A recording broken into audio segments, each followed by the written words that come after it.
কেউ এসে ধরো ওকে। রাজবৈদ্যকে খবর দাও। ওর মনে হয় শরীর ঠিক নেই। মা, তোমার কি হয়েছিল? তেমন কিছু না মা, একটু শরীরটা খারাপ লাগছিল। আজকে থেকে আমি রাজমহলে কাজ করতে যাব মা। এখন রাজমহলে আমাকে আর কেউ চিনতে পারবে না। এই সেই জায়গা। আজ থেকে আমি এখানে কাজ করব, শুধু আমার মায়ের জন্য। মহারানী, আমার মায়ের শরীরটা ভালো না, আজ থেকে আমি মায়ের সব কাজ করব।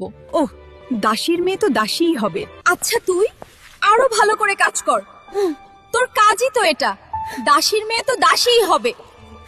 অন্য রাজ্যের রাজকুমার আমাদের রাজ্য ভ্রমণে আসবে।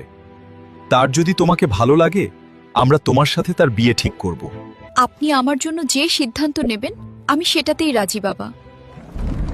অন্য রাজ্যের রাজকুমারকে আমাদের আঙ্গুর রাজ্যে স্বাগতম। রাজকুমারের জয় হোক। আপনাদের রাজ্যে এসে আমি অনেক খুশি হয়েছি। পরে কি হলো সেটা জানতে পেজটা ফলো দিয়ে সাথে থাকুন।